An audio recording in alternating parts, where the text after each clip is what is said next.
Hi guys and welcome back to the channel Deepak Yadav Education. Welcome to the daily current affairs of 14th of May 2021. तो guys आज है तारीख 14 मई 2021 और है Friday. आज की तारीख से जितने भी मोस्ट इंपॉर्टेंट करंट अफेयर्स बनेंगे उन सभी करंट अफेयर्स को हम लोग डिटेल में डिस्कस करेंगे। नाउ पढ़ते हैं आगे।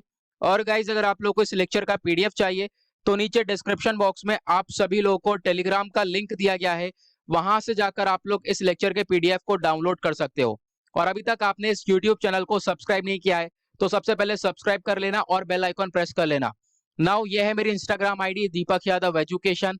यहाँ पर जाकर आप लोग मुझे फॉलो कर सकते हो और अपनी जितनी भी क्वेरीज हैं मुझसे यहाँ पर पूछ सकते हो। नाउ आते हैं आर्टिकल नंबर 1 की तरफ। ये आर्टिकल हो जाता है हमारे वनडे एग्जाम्स के पॉइंट ऑफ व्यू से काफी ज्यादा इंपॉर्टेंट। बात करी गई है इंटरनेशनल नर्सेस डे के बारे में।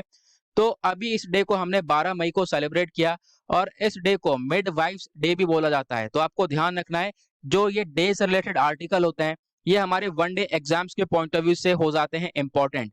ना उसके बारे में पढ़ेंगे। तो ये जो इंटरनेशनल नर्सेस डे है इसका सेलिब्रेशन स्टार्ट किया गया था 1965 में आईसीएन के द्वारा। आईसीएन क्या है? International council of nurses. Now ये दिन काफी खास है क्योंकि यहाँ पर हम लोग एक पर्सनैलिटी की बर्थ एनिवर्सरी को सेलिब्रेट करते हैं जिनका नाम है फ्लोरेंस नाइटिंगेल। अब ये कौन थी? ये एक इंग्लिश नर्स थी, सोशल रिफॉर्मर, स्टैटिस्टिशियन भी थी। अगर हम बात करें, आपको मालूम होगा क्रीमियन वॉर चली और उस वॉर में इन्होंने काफी बड़ा रोल प्ले किया और उसके बाद से इन्होंने बहुत ज्यादा पॉपुलैरिटी गेन करी। न हुआ क्या था, इन्होंने ट्रेनर की तरह काम किया, नर्सेस थी उनको ट्रेन किया और उस वॉर में काफी हद तक आइकॉन की तरह काम किया। नाउ अब यहाँ पे इंपॉर्टेंट चीज आती है, इस डे से जो रिलेटेड है वो इस साल का क्या थीम है, इस साल का विषय क्या है, ये बहुत ज्यादा इंपॉर्टेंट हो जाता है। तो इस साल का जो थीम है वो है a voice to lead a vision for future health care. तो इसके बारे में आपको ध्यान रखना है, इस टाइप के क्वेश्चंस डेफिनेटली बनते हैं। आते हैं आर्टिकल नंबर 2 की तरफ। बात करी गई है पैसेंजर रोपवे बारे के में। अब ये देखो एक रोपवे चालू किया गया है देहरादून से लेकर मसूरी के बीच में। तो रोपवे क्या होता है, सामने आप लोग वीडियो में देख पा रहे होंगे, ये होता है रोपवे। ना हुआ क्या है, जो आईटीबीपी है उससे थोड़ी सी जो जमीन है उसकी जमीन को ट्रांसफर किया गया उत्तराखंड की सरकार के पास और जो है अब वहां पर इस रोपवे का डेवलपमेंट होगा। तो यहाँ पे आप देख पाओगे वही चीज बताई है कि यूनियन कैबिनेट ने इसका अप्रूवल किया, जो आईटीबीपी की जो लैंड था उसको ट्रांसफर कर दिया उत्तराखंड की सरकार के पास और अब जो है देहरादून से लेकर मसूरी के बीच तक का जो सफर है वो रोपवे से भी तैयार किया जाएगा और इससे बहुत सारे फायदे भी देखने को मिलेंगे। वो क्या क्या होंगे वी विल डिस्कस। नाउ यहाँ पे अगर हम बात करें, जो ये रोपवे है ये एक मोनो केबल रोपवे होने वाला है और इसकी जो मीटर लेंथ बताई गई है जो हमारे लिए इंपॉर्टेंट नहीं है but the thing is important, वो क्या है, देहरादून से लेकर मसूरी के बीच में ये रोपवे चलाया जाएगा और इसको बनाने में कितना पैसा लगेगा वो है 285 करोड़ रुपए। उसके बाद यहाँ पर इसकी कैपेसिटी कितनी होगी, कितने लोगों को लेकर ये रोपवे चल सकता है। 1000 लोगों को 1 घंटे में इधर से उधर ये रोपवे पहुंचा देगा और ये चलने वाला है। और इसी के साथ क्या होगा, जो उस रोड पर ट्रैफिक देखने को मिलता है वो कम हो जाएगा क्योंकि बहुत सारे लोग जो हैं वो इस रोपवे का इस्तेमाल करके जाने लगेंगे और जो देहरादून से लेकर जो मसूरी तक का रूट है उस पे ट्रैफिक कम होगा। नाउ इससे एक और बहुत बड़ा फायदा होगा, वो क्या है, रोजगार बढ़ेगा। यहाँ पर बताया गया जो डायरेक्ट एम्प्लॉयमेंट और इनडायरेक्ट एम्प्लॉयमेंट दोनों ही काफी तेजी से ग्रो होंगे और इससे साथ ही साथ हमें टूरिज्म के ऊपर भी बूस्टअप होते हुए देखने को मिलेगा क्योंकि ऑब्वियस ही बात है जगह पहले से ही वो बहुत सुंदर है, उसमें हम लोग रोपवे कंस्ट्रक्ट कर देंगे तो वहां पर और ज्यादा ब्यूटी एनहांस हो जाएगी। तो उसके बाद क्या होगा, वहां पे सुंदरता बढ़ने के बाद जो टूरिज्म सेक्टर है वो और ज्यादा बढ़ता हुआ नजर आएगा, लोग आएंगे घूमने के लिए वहां पे। ओके, तो ज्यादातर हम लोग को एम्प्लॉयमेंट अपॉर्चुनिटीज बढ़ती हुई नजर आने वाली हैं। और अब यहाँ पे बात करें आईटीबीपी की, तो अभी हमने डिस्कस किया था इसका जो लैंड है वो ट्रांसफर करा गया यूके की सरकार को। नाउ जो ये इंडो तिब्बतन बॉर्डर पुलिस है ये इंडिया का एक प्राइमरी बॉर्डर पेट्रोल ऑर्गेनाइजेशन है जो कि बॉर्डर्स के ऊपर ध्यान रखता है। जो आप देख पाओगे कौन सा बॉर्डर है जो कि हम लोग शेयर करते हैं चाइना के तिब्बत ऑटोनोमस रीजन से। तो उस बॉर्डर पर ये हमारे जवान रखवाली करते हैं और इनको लाया गया था 1962 में जब एक वॉर चल गई थी, साइनो इंडियन वॉर। उसके बाद आपको ध्यान रखना है जो Indo Tibetan border police force act 1992 है ये इंश्योर करता है कि जो बॉर्डर्स हैं इंडिया और उस पर्टिकुलर रीजन के, उसमें यहाँ पर ये सिक्योरिटी के ऊपर काम करते हैं, वहां पर सिक्योरिटी बनाने के लिए ये आईटीबीपी काम करती है। ओके, नाउ उसके बाद आते हैं नेक्स्ट आर्टिकल की तरफ। यहां पर बात करी गई है एडवांस केमिस्ट्री सेल के बारे में। तो ये क्या है, एक बैटरी स्टोरेज। तो इसके लिए प्रोडक्शन लिंक्ड इंसेंटिव स्कीम को चलाया गया है कि इस बैटरी स्टोरेज को बनाया जाएगा और ज्यादा से ज्यादा इलेक्ट्रिसिटी को प्रोड्यूस किया जाएगा। वो कैसे होगा, आगे हम लोग इसके बारे में बात करने वाले हैं। सबसे पहले यहाँ पे बात करते हैं हम लोग, जो प्रोडक्शन लिंक्ड इंसेंटिव स्कीम होती है वो क्या होती है। मान लो कि देखो, सरकार जो है ये पीएलआई स्कीम लाती है ताकि जो मैन्युफैक्चरिंग है उसको ज्यादा से ज्यादा बढ़ाया जा सके। आप कहोगे कैसे? देखो, सरकार क्या करेगी, जो मैन्युफैक्चरिंग कंपनीज है उनको इंसेंटिव मिलेंगे अगर वो इस प्रोडक्ट को ज्यादा से ज्यादा मैन्युफैक्चर करेंगी। तो ऑब्वियस सी बात है, फायदा मिल रहा है, सरकार पैसा दे रही है, मैन्युफैक्चरिंग करो, आपको काफी सारा फायदा मिलेगा। तो इस तरीके की ये स्कीम देखने को मिल जाती है। नाउ यूनियन कैबिनेट ने इसको अप्रूव किया और यहाँ पर बोला अब ज्यादा से ज्यादा जो advanced chemical cell chemistry cell होंगे, यानी एसीसी बैटरी स्टोरेज, उसका ज्यादा से ज्यादा मैन्युफैक्चरिंग देखने को मिलेगी। नाउ यहाँ पे अगर हम बात करें तो इस मूव से, यानी ये जो कदम उठाया है, इससे क्या फायदा होता हुआ नजर आएगा। हम लोग जो कैपेसिटी है हमारी 50 गीगावाट आवर ऑफ एसीसी की, उसको अचीव कर पाएंगे। नाउ ये एसीसी क्या है, मैंने अभी आपको इसकी फुल फॉर्म बताई। ये जो एडवांस स्टोरेज टेक्नोलॉजी है, इसमें क्या होगा, जो इलेक्ट्रिसिटी है, इलेक्ट्रिक एनर्जी है, सॉरी, इलेक्ट्रिक एनर्जी को हम लोग स्टोर करके रख सकते हैं, चाहे वो इलेक्ट्रोकेमिकल फॉर्म में, चाहे वो केमिकल एनर्जी में। लेकिन इसको हम कभी भी कन्वर्ट कर सकते हैं इलेक्ट्रिक एनर्जी के अंदर, जब भी हमारी रिक्वायरमेंट होगी। तो एक बहुत बड़ा प्रोसेस है और इसी को आप कह सकते हो कि स्टोर करने के लिए एक टेक्नोलॉजी बनाई गई है ना। उस टेक्नोलॉजी के ऊपर यहाँ पे पैसा खर्च किया जा रहा है, उस टेक्नोलॉजी को ज्यादा से ज्यादा मैन्युफैक्चर किया जाएगा। और इसके लिए कितना पैसा खर्च किया जा रहा है, 18,100 करोड़ रुपए यहाँ पर खर्च किए जा रहे हैं। नाउ अब इससे क्या क्या फायदा होगा, सबसे पहले तो आप देख पाओगे इलेक्ट्रिसिटी मोबिलिटी हो गई, जो 3 व्हीलर्स हैं, 4 व्हीलर्स हैं, हैवी व्हीकल्स हैं, उन सबको एक बहुत बड़ा पुश देखता हुआ हम लोगों को नजर आएगा। इंडिया आज के टाइम पर देखो, जो बैटरी स्टोरेज इक्विपमेंट है, जो कि यहाँ पर इलेक्ट्रिक करंट को स्टोर करके रखते हैं, वो इंपोर्ट करता है भारत। और यहाँ पे आप देख पाओगे कितना अमाउंट है, 20,000 करोड़ रुपए तक का ये इंपोर्ट करता है। नाउ अब ये स्कीम से क्या होगा, हम लोग अपनी कंट्री के खुद के अंदर मैन्युफैक्चरिंग करेंगे और इससे हम लोग अपना जो सेल्फ रिलायंट इनिशिएटिव है, आत्मनिर्भर भारत है, उसकी तरफ भी बढ़ते हुए नजर आएंगे। ओके, नाउ आते हैं नेक्स्ट आर्टिकल की तरफ। यहाँ पे बात करी गई है आईसीएआई के बारे में, जो कि आपका सीए का एग्जाम्स कंडक्ट करवाता है, institute of chartered accountants of India. तो यूनियन कैबिनेट ने अप्रूव करा है इन दोनों के बीच में साइनिंग। अब ये क्या साइनिंग हुई है, जो हमारी इंस्टीट्यूट है आईसीएआई है और साथ ही साथ कतर का एक इंस्टीट्यूट है, तो दोनों ने मिलकर मेमोरेंडम ऑफ अंडरस्टैंडिंग साइन किया। इसके बारे में हम लोग डिस्कशन करेंगे। सबसे पहले आप देख पाओगे, जो ये यूनियन कैबिनेट है, इसने अप्रूव करा, जो साइन करा गया है आईसीएआई और कतर फाइनेंशियल सेंटर अथॉरिटी, इन दोनों के बीच में ये मेमोरेंडम ऑफ अंडरस्टैंडिंग साइन किया। नाउ ये मेमोरेंडम ऑफ अंडरस्टैंडिंग से आने वाले टाइम पे क्या फायदा होगा उसके बारे में देखेंगे, लेकिन उससे पहले हम लोग कतर की लोकेशन देख लेते हैं। तो यहाँ पे आप देख पाओगे कतर है, इसकी कैपिटल दोहा देखने को मिलेगी। नीचे आपको पर्शियन गल्फ यहाँ पे देखने को मिल जाएगा, यहाँ पे सऊदी अरेबिया है, देन यहाँ पे यूएई, और यहाँ पर ये क्रॉस करने के बाद ईरान आपको यहाँ पर देखने को मिल जाएगा।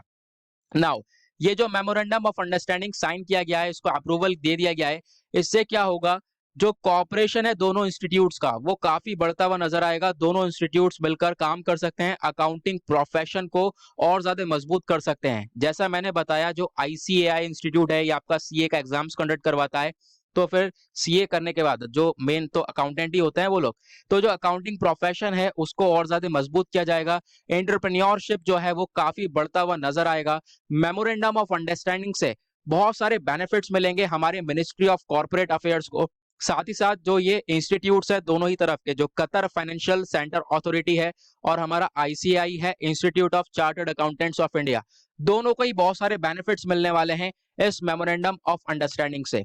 नाउ इसका कुछ बैकग्राउंड देखेंगे, जो आईसीएआई है। अब यहाँ पे देखो, जो क्वेश्चन बनने के चांसेस हैं वो आईसीआई के बैकग्राउंड से बनने के चांसेस हैं कि ये बॉडी पर्टिकुलरली है क्या।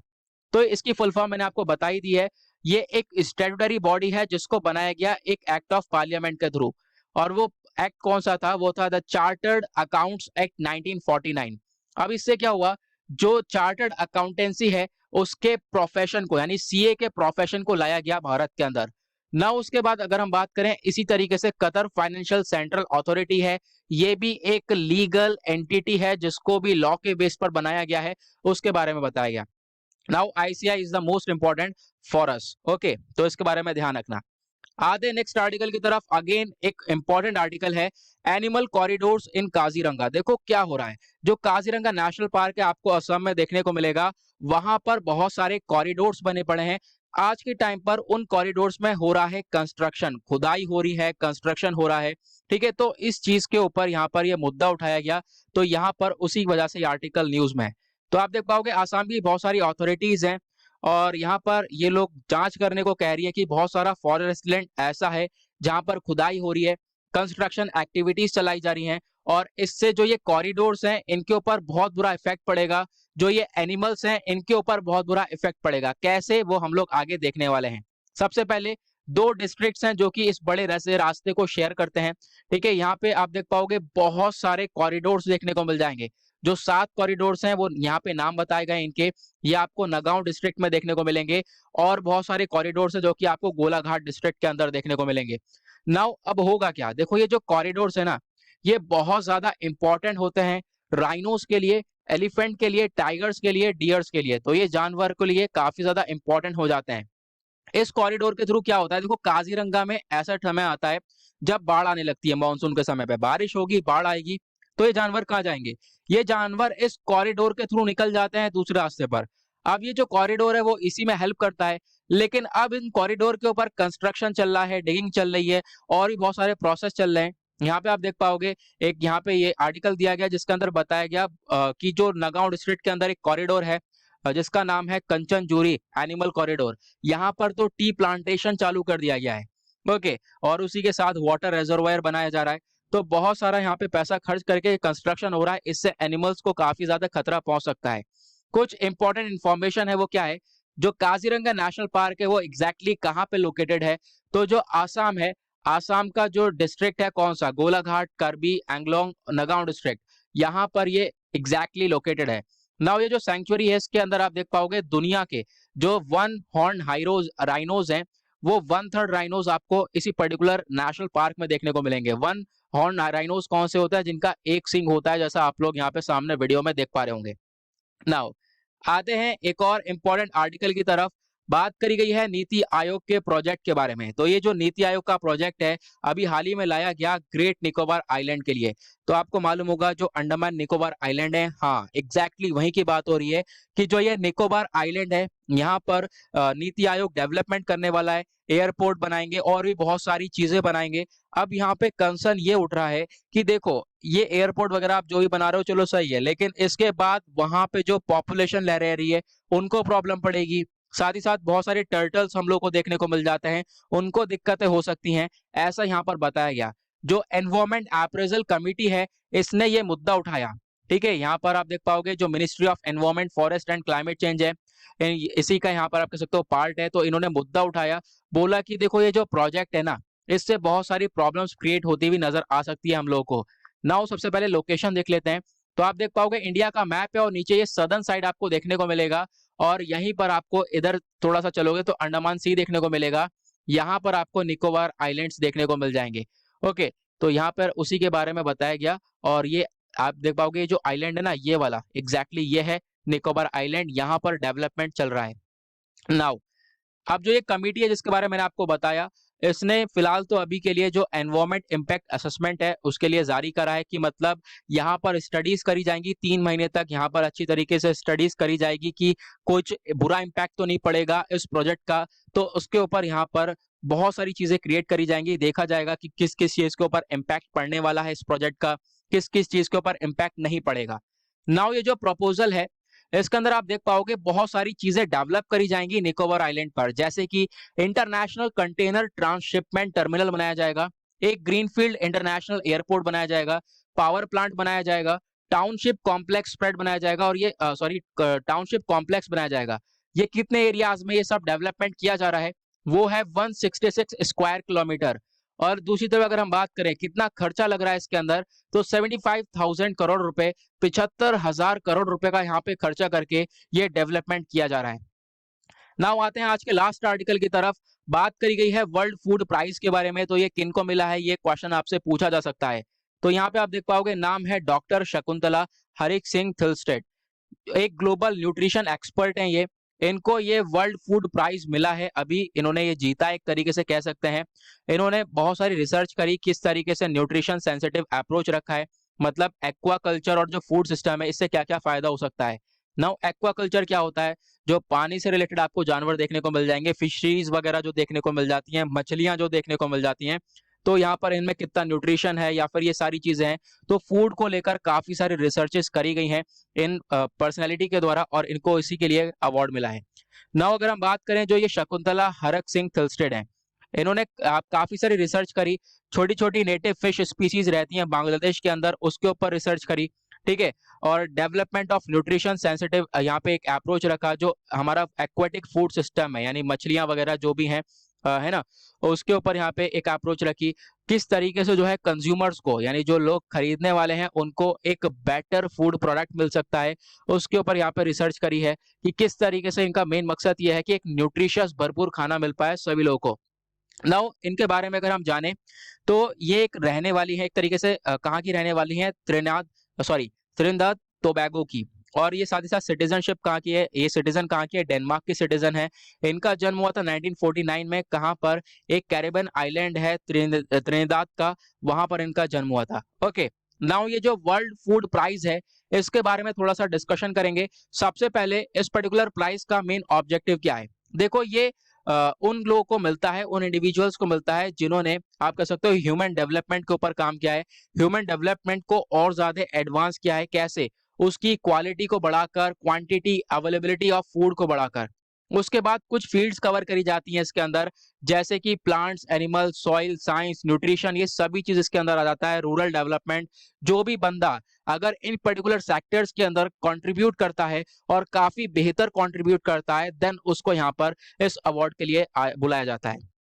एलिजिबिलिटी क्या है, देखो जो ये प्राइज है ना, ये सभी इंडिविजुअल के लिए, इसके अंदर कोई भेदभाव नहीं है। जैसा कहीं आप सोचो race, religion, nationality, political beliefs को लेकर कोई भी डिफरेंशिएशन, कोई भी डिस्क्रिमिनेशन, कुछ भी नहीं है ऐसा। सभी लोगों को ये इक्वली ट्रीट करता है। एंड देन अब इस जो ये प्राइज है इसको प्रेजेंट कौन करता है, इसको प्रेजेंट किया जाता है वर्ल्ड फूड प्राइज फाउंडेशन के द्वारा, और बहुत सारी स्पॉन्सर्ड कंपनीज होती हैं, ये सब मिलकर इस प्राइज को प्रेजेंट करती हैं। Now will talk about the background. तो बैकग्राउंड क्या है, इस प्राइज का जो कॉन्सेप्ट है ना, ये लाया गया था डॉक्टर नॉर्मन ई बोरलॉग के द्वारा। ये एक विनर है नोबेल पीस प्राइज के, 1970 में इनको नोबेल पीस प्राइज मिला था, क्योंकि इन्होंने ग्लोबल एग्रीकल्चर के ऊपर काफी कुछ किया था। नाउ ये जो प्राइज है, अब यहाँ पर आप देख पाओगे इन्होंने इस प्राइज को क्रिएट किया 1986 में, और साथ ही साथ यहाँ पर जो पहला प्राइज है वो किसको मिला था, वो भारत की एक पर्सन थे, जो देख पाओगे MS स्वामीनाथन। तो 1987 में ये प्राइज सबसे पहले मिला था MS स्वामीनाथन को। आपसे ये क्वेश्चन बन सकता है, आपको ध्यान देना है कि जो वर्ल्ड फूड प्राइज डे है इसके सबसे पहले रिसिपिएंट कौन सी कंट्री के थे, आपको ध्यान रखना है, इंडिया के थे। नाम क्या है, MS स्वामीनाथन। नाउ इसकी सेरेमनी कब कंडक्ट करवाई जाती है, तो देखो एनुअल अवार्ड है ये, हर साल आप इसकी सेरेमनी देख सकोगे, अक्टूबर के टाइम पर ये सेरेमनी करवाई जाती है। कैश प्राइज यहाँ पे क्या मिलता है, क्या क्या इसके अंदर मिलता है, कितना पैसा मिलता है, तो बताया $2,50,000 तक यहाँ पर मिल जाते हैं। साथ ही साथ आप स्कल्पचर जो है मिलता है, जो स्कल्पचर होता है वो डिजाइन किया जाता है पॉपुलर आर्टिस्ट के द्वारा, डिजाइनर के द्वारा, सॉल ब्रास जो बोला गया है, तो यहाँ पर आपका स्कल्पचर भी मिल जाता है इसके अंदर। ये सारी चीजें यहाँ पर दी जाती हैं इस प्राइज में। ओके, आई होप आप लोगों को ये क्लियर हो गया होगा। नाउ इसी के साथ करते हैं हम लोग अपने लेक्चर को समाप्त।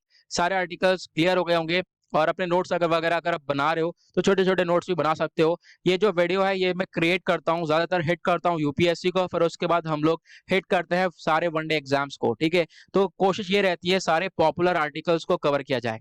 नाउ देखो, अगर आप लोग को इस लेक्चर का PDF चाहिए तो नीचे डिस्क्रिप्शन बॉक्स में आप सभी लोगों को टेलीग्राम का लिंक दिया गया है, वहां से जाकर आप लोग इस लेक्चर के PDF को डाउनलोड कर सकते हो। और अगर आप लोग को कोई भी प्रॉब्लम्स होती है तो नीचे डिस्क्रिप्शन बॉक्स में अगेन इंस्टाग्राम का लिंक दिया हुआ है मेरे अकाउंट का, वहां पर जाकर मुझे फॉलो जरूर करना। और यहाँ पे लिंक से नहीं जा पाते हो तो सिंपली जाकर वहां पे टाइप करना दीपक यादव एजुकेशन, अकाउंट मिल जाएगा, फॉलो करो और अपनी जितनी भी क्वेरीज है मुझसे पूछो। नाउ इसी के साथ करते हैं हम लोग अपने लेक्चर को समाप्त। मिलते हैं आप लोगों से नेक्स्ट वीडियो में। आज के लिए bye bye, have a nice day. एक मिनट, हाँ एक चीज और याद रखना, देखो आज का जो पीडीएफ है ना, चलो आपको मिल जाएगा टेलीग्राम पे। छोड़ो, चलो bye bye, have a nice day.